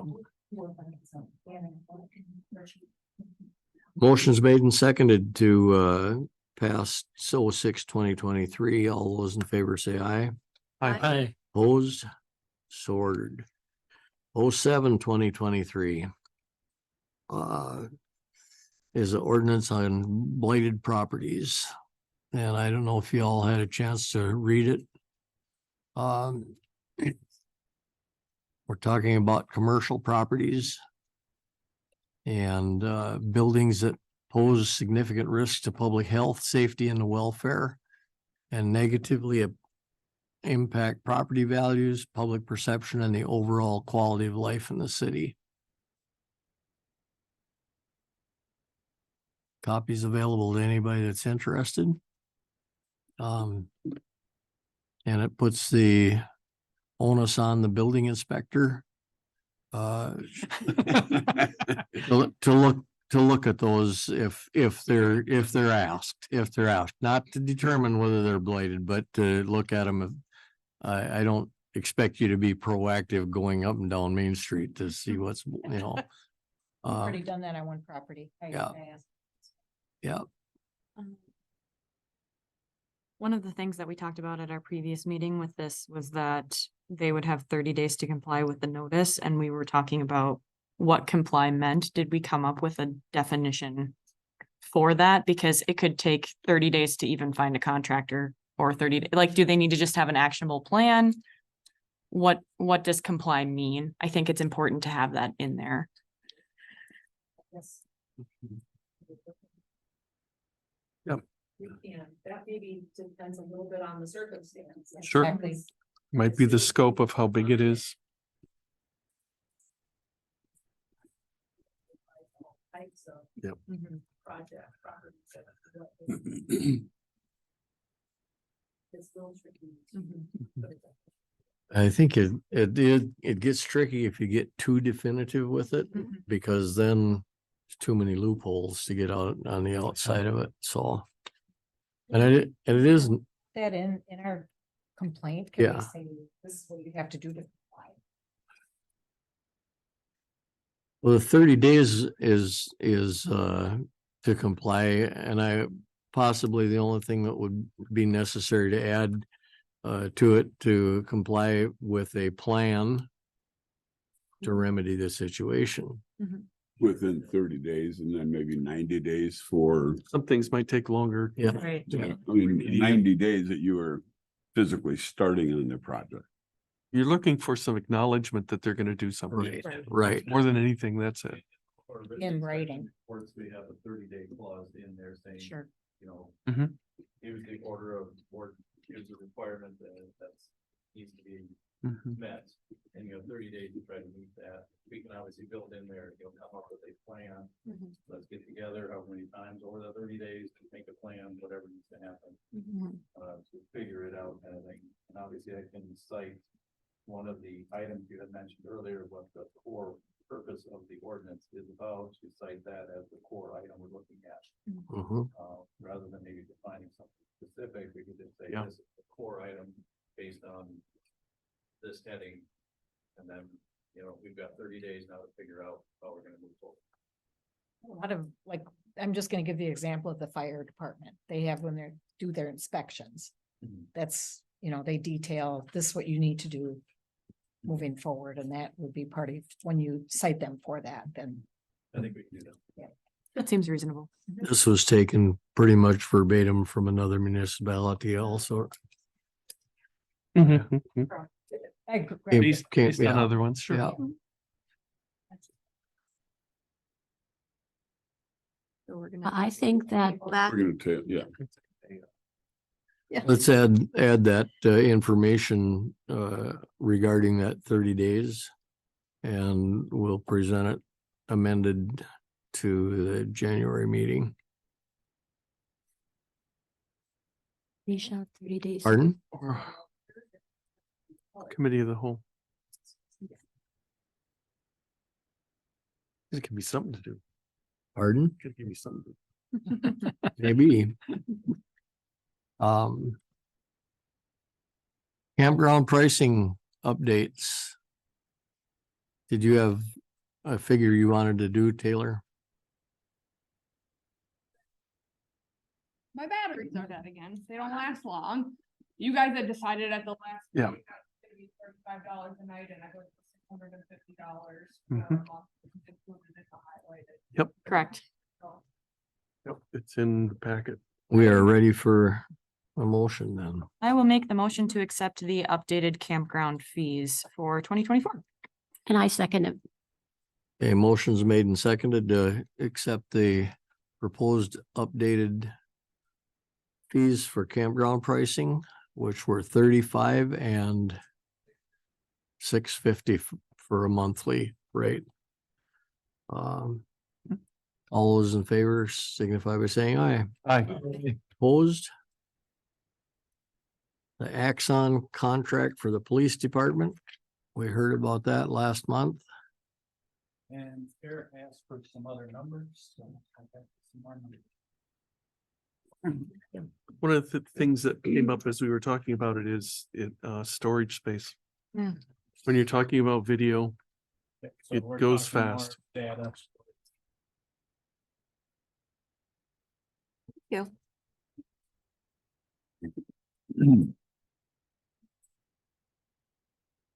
And then out of this, what's your recommendation?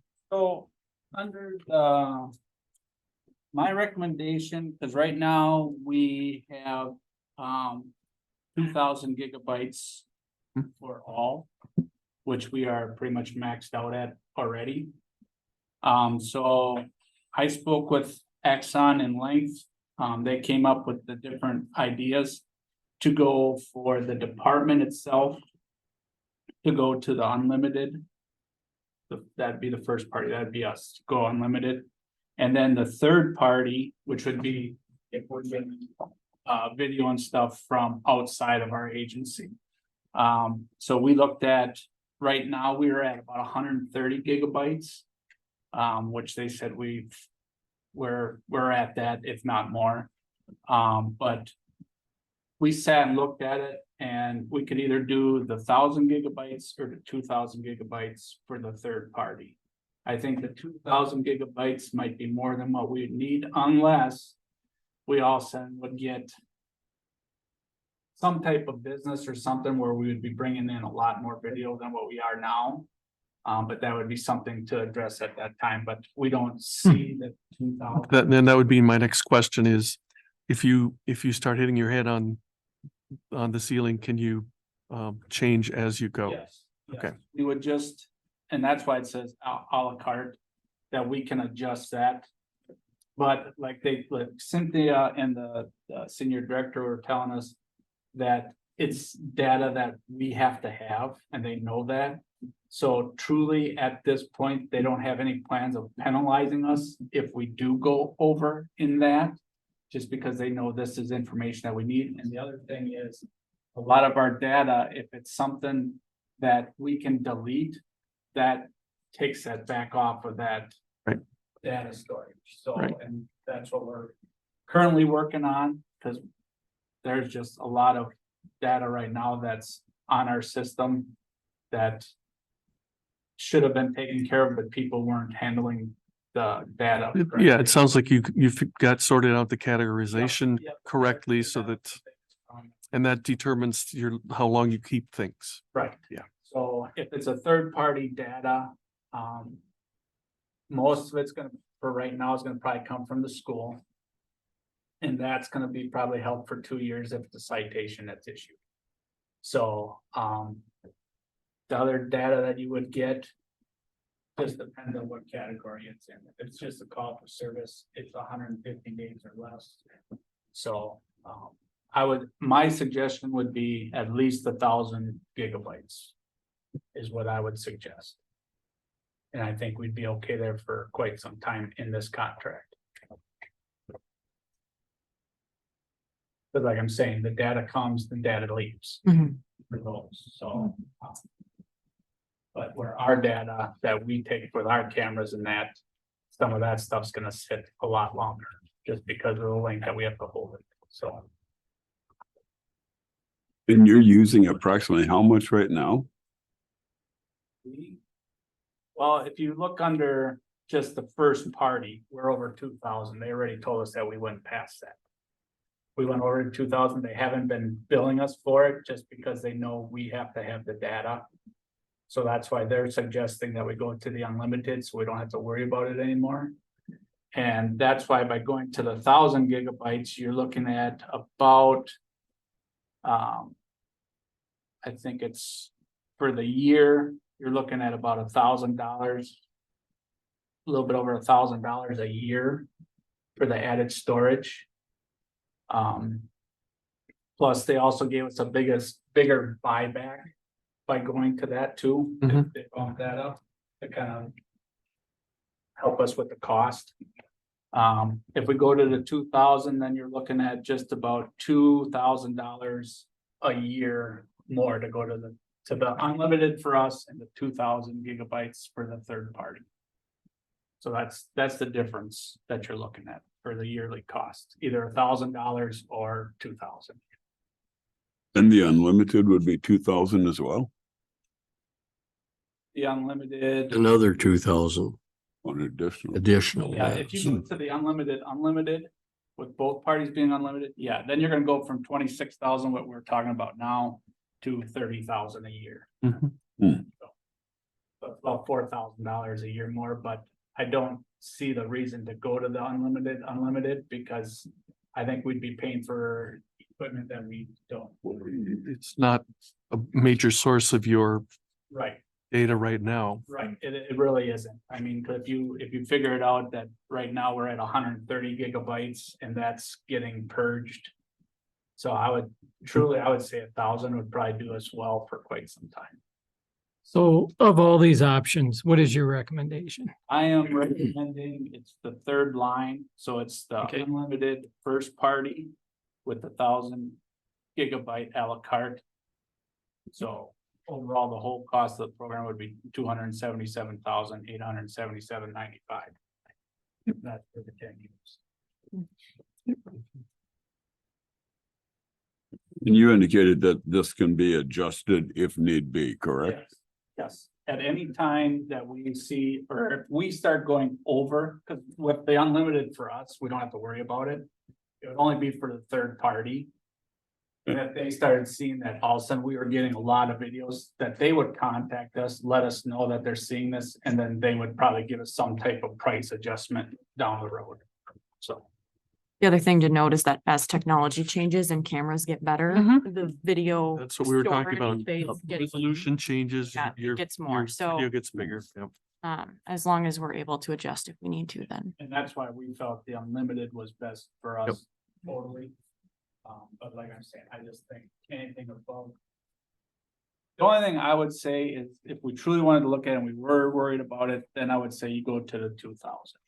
But I don't think we're gonna get to that anytime soon. And like I said, they're gonna let us adjust it. If they do.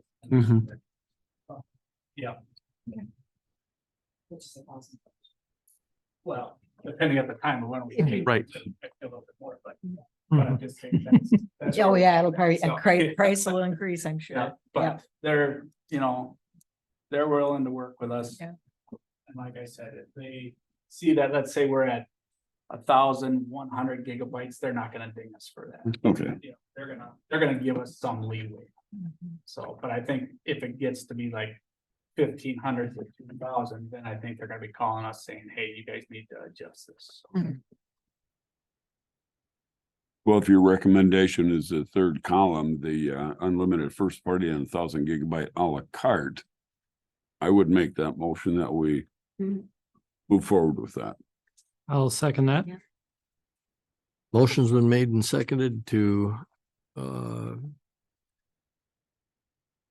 purchase the 1,000 gigabyte a la carte storage for a cost increase of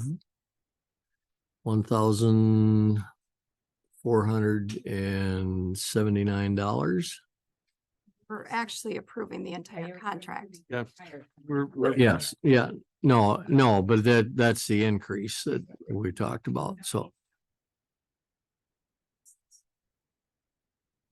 The what? Oh, right Oh. now, what it would be is, it's 277,800. That's what we. That's the contract, okay. Right, right. Yeah, it's a 27,787 and yearly That's- cost for 10 years, yep.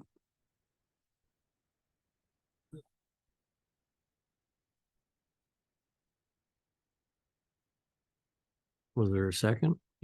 Yeah, Roger. Okay, In a second. motion's made and seconded to go with the unlimited first party 1,000 gigabyte storage.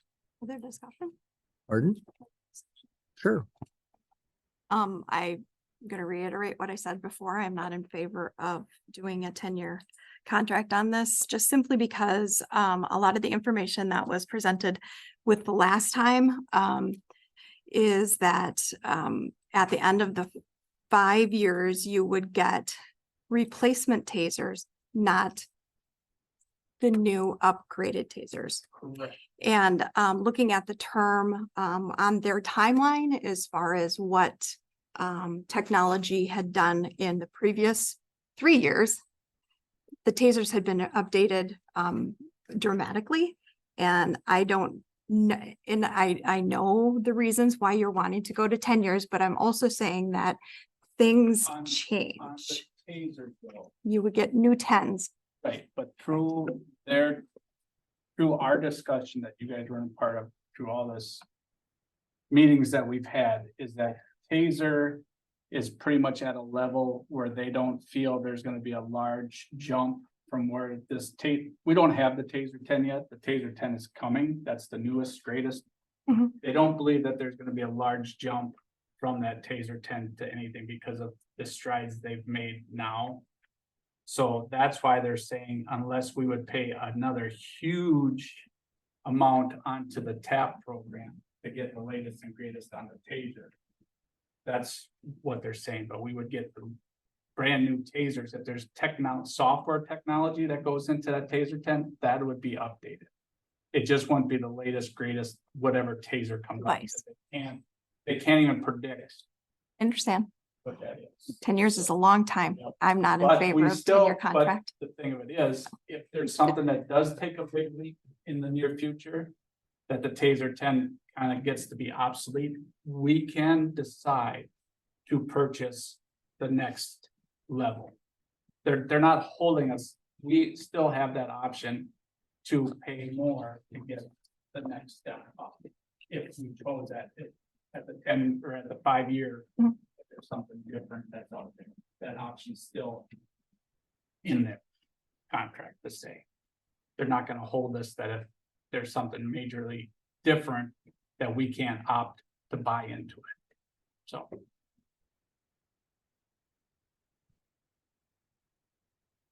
Anybody else?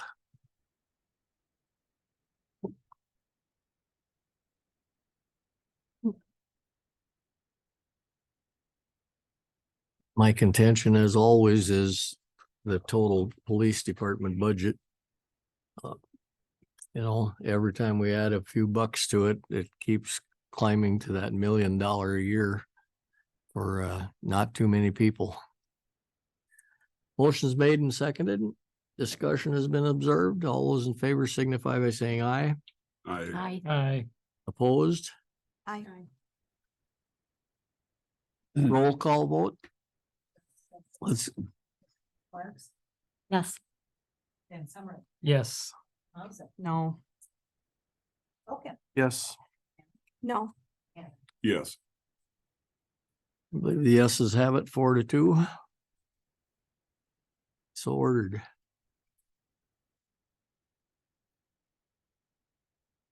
Industrial Park Realty contract. And I don't think we even have to talk about that necessarily. We are looking for a new one.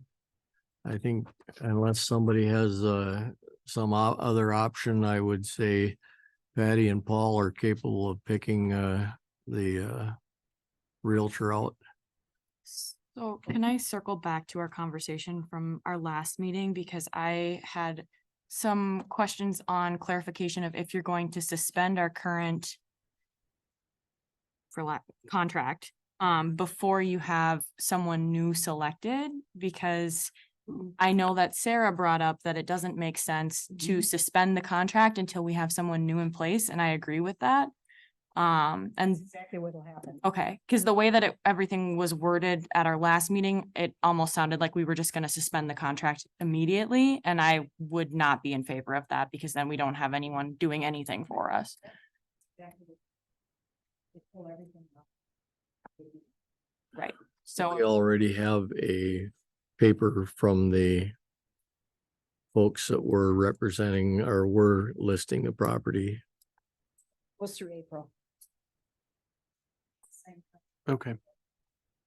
So if we stop the contract now, they, at this meeting, they're gonna pull everything that they've got out there for advertising. Everything that's out there, MLS, all that information, that out. The drone footage, everything's. Now, that's definitely a change from when we talked to Carrie before. That's what I said at the last meeting. I brought that up, so. So let's just leave it right out till April.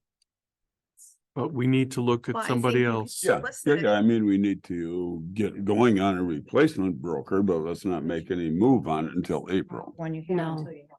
Right, I think you can solicit sure. realtors at this Well, and point in I've- time, and if there's a plan to, if there's one that's you feel would be doing the job prior to April, then at that point in time, I think we address the terminating of the existing contract. And then at that point, you would give us a new quote for the new realtor.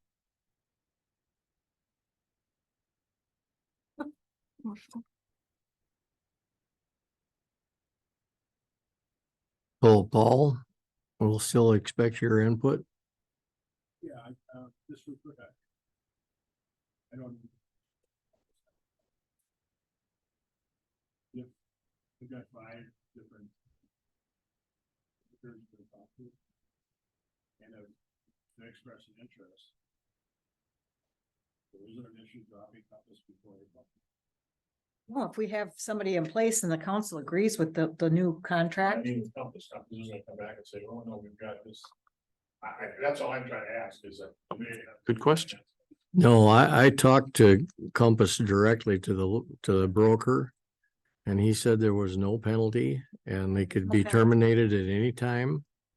And what they're pulling is the advertising for that particular piece of property, the MLS listing. I don't, Yeah. The sign, you put banner out there. Currently, there's not much exposure out there, it really is. I mean, and when you look at what should be done, can be done, has to be done. We've got a long way to there's more things we can do now. Doesn't necessarily mean that somebody's gonna be in there tomorrow. Nope. Point is, it's not- Exactly. Got a model here that Excel does, but you have to at least 50 acres. So you model this, but the already have information that you have for SEH. And it's just a matter of getting in front of it. Somebody's fine, that's somebody's fine. They're local, we're not local, they're not anywhere necessarily local, but Wisconsin local.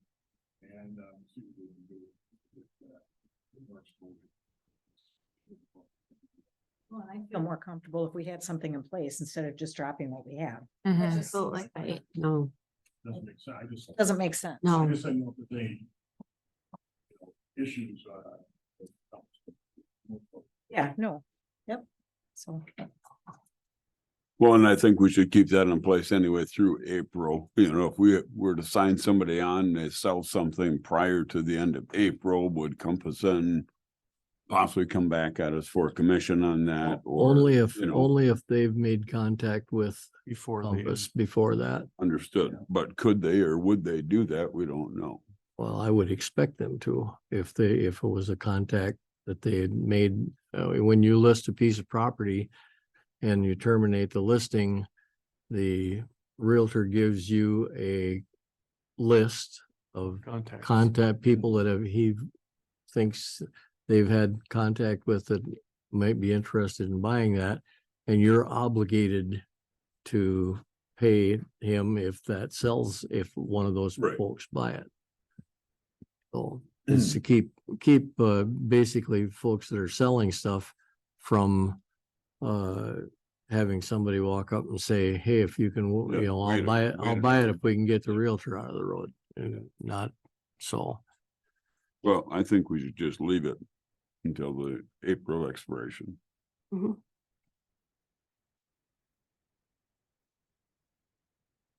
Approval of election inspectors for 24-25 term. This is the current list you have, right, Taylor? This is your current people you have on the roster?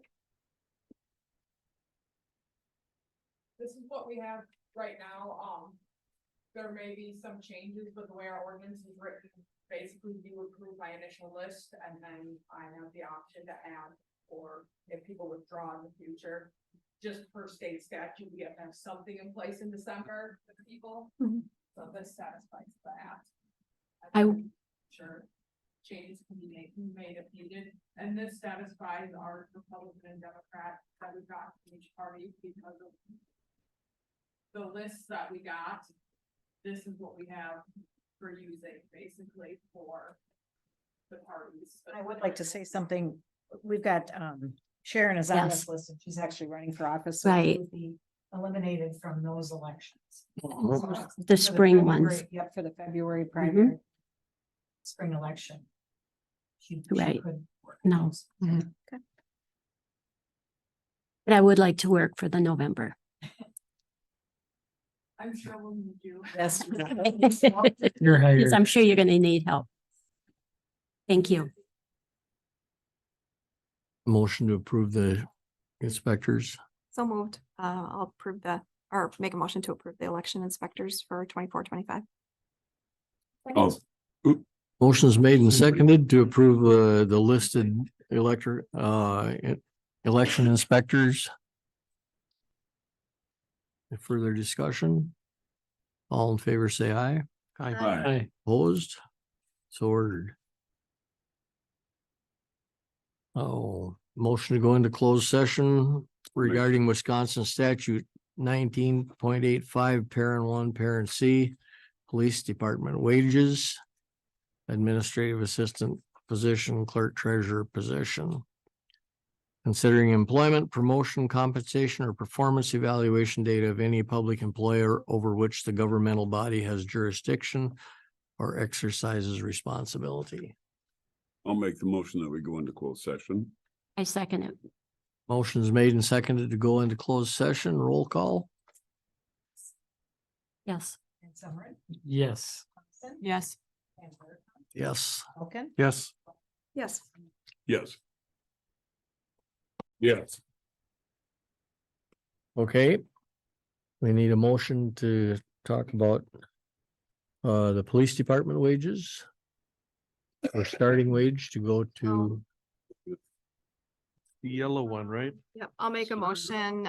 We're going to change the starting wage for an officer in the police department to $30.70 per hour effective 1/1/24.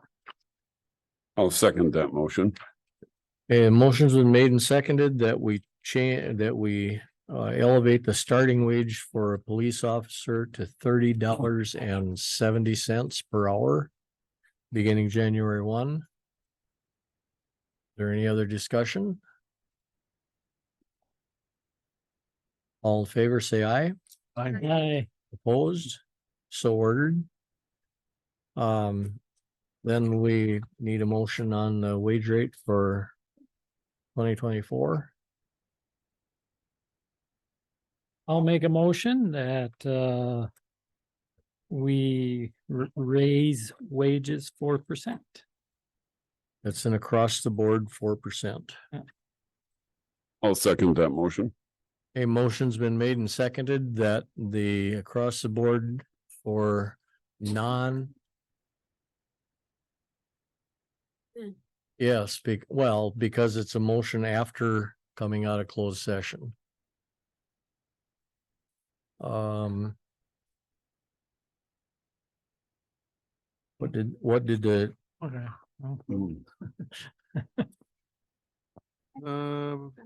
Compensation of any public employee, it says.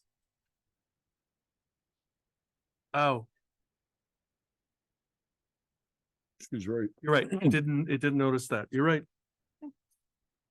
Well, then we will move on that in January. I'll withdraw my motion.